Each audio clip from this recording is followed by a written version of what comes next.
Hai,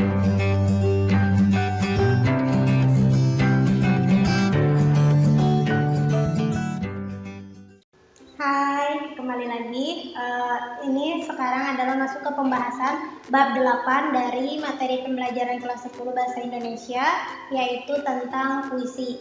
Nah, sebelumnya pasti kalian sering mendengar ya apa itu puisi, sering membacanya ataupun melihat-lihat di buku-buku. Nah, puisi ini merupakan salah satu karya sastra berupa ungkapan isi hati dari seorang penulis yang memuat ada irama di dalamnya itu ya, ada lirik, ada rima, ada ritme pada setiap barisnya.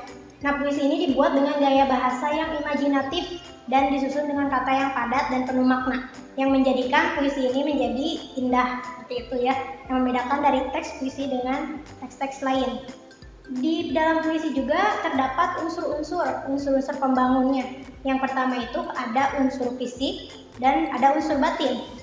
Unsur fisik ini yang pertama ada diksi. Diksi itu adalah pemilihan kata yang dilakukan oleh penyair untuk mendapatkan makna yang sesuai dengan keinginannya. Jadi tidak sembarang kata yang dapat dituliskan di puisi. Katanya itu harus dipilah terlebih dahulu untuk mendapatkan makna yang sesuai, yang sangat sesuai dengan apa yang ingin disampaikan. Kemudian yang kedua itu ada tipografi.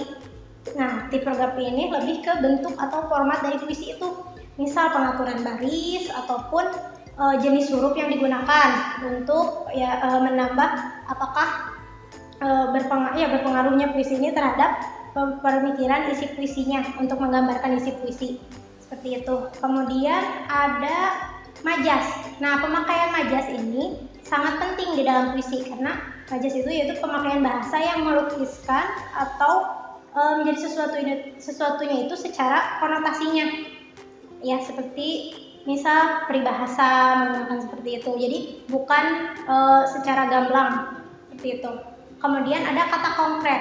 Nah, kalau kata konkret ini yaitu kata yang nantinya itu menjadikan sebuah imaji. Jadi kata dalam puisi tapi yang akan menimbulkan sebuah imaji.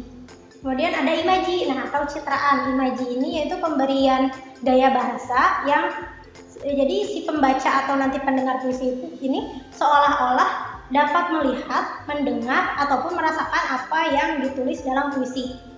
Kemudian yang terakhir itu ada rima, yaitu persamaan bunyi. Nah, biasanya kalau di puisi itu di akhir-akhirnya misalnya bunyinya disamakan. Nah, jadi antara beberapa unsur puisi ini sangat berkaitan ketika kita memilih diksi mana yang misalnya nanti akan menghasilkan irama yang bagus atau yang baik. Seperti itu. Kemudian yang keduanya itu ada unsur batin. Unsur batin ini berbeda dengan unsur fisik puisi. Kalau unsur fisik lebih ke apa yang dilihat dari puisi itu.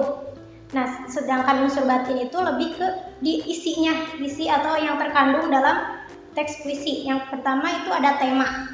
Yang tema itu merupakan unsur makna yang tersirat yang ingin disampaikan penulis kepada pembaca.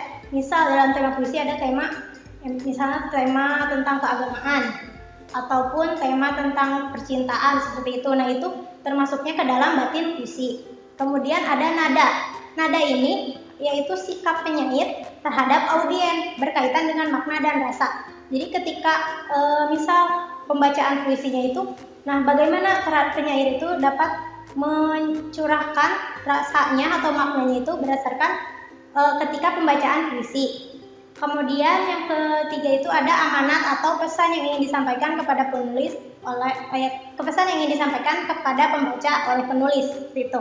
Dan yang terakhir ada rasa atau sesuatu yang dilatari atau menjadi latar belakang pembuatan dari puisi ini. Misalnya itu bisa yang dialami oleh penulisnya secara langsung, berkaitan dengan agama, pendidikan, ataupun kelas sosial. Nah, selain itu, puisi juga terdapat beberapa jenis. Yang pertama ada puisi lama. Puisi lama ini biasa kita dengar atau misalnya biasa kita jumpai di mana saja. Misal pantun. Yang pertama itu ada pantun. Nah, pantun ini terdiri dari cirinya itu terdiri dari 4 larik dengan rima AB. Jadi di pantun ada misalnya ada 4 baris. Nah, isinya itu AB atau ada yang cangkang dan isi seperti itu. Kemudian yang kedua ada mantra.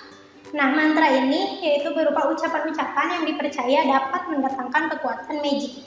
Jadi mantra ini biasanya ada di orang-orang terdahulu seperti kakek nenek, itu biasanya masih percaya atau masih mempunyai mantra-mantra seperti itu.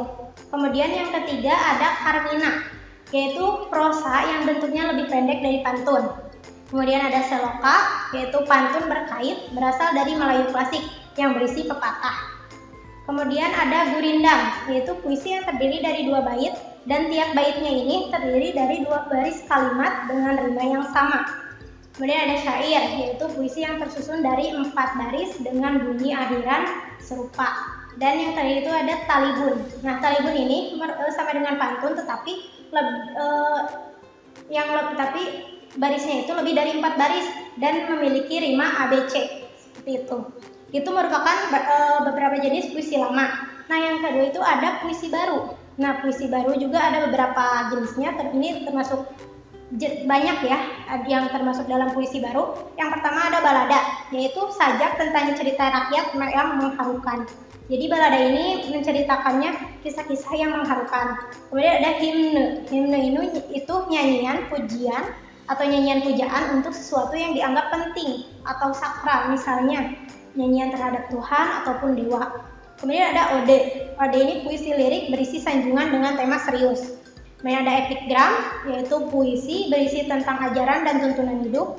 Kemudian ada romansa, yaitu puisi cerita yang berisi luapan perasaan cinta kasih. Nah, sebenarnya kalau misalnya anak-anak muda lebih mengenalnya itu puisi romansa seperti itu. Kemudian ada elegi, yaitu syair atau nyanyian yang mengandung ungkapan duka cita. Kemudian ada juga satir, yaitu puisi yang menggunakan gaya bahasa sindiran.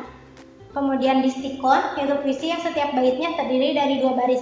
Nah, untuk yang distikon, terzina itu kuatren, kemudian queen, sektet, septima, okta, dan soneta itu merupakan puisi yang dibedakan dari jumlah baris di setiap baitnya, seperti itu. Kemudian yang terakhir ada yang termasuk dalam puisi kontemporer. Yang pertama itu puisi mantra, kemudian ada puisi embling, dan puisi konkret. Nah, sekian mengenai materi tentang teks puisi di kelas 10. Semoga bermanfaat. Terima kasih. Kunjungi sosial media lainnya seperti website kami di pkbmalkata.com, Facebook PKB Malkata Manunjaya, Instagram PKB Malkata _official. Dan terima kasih telah klik video ini. Jangan lupa like, comment, share, and subscribe untuk menunjukkan dukungan kamu terhadap channel ini. Enjoy the video PKB Malkata.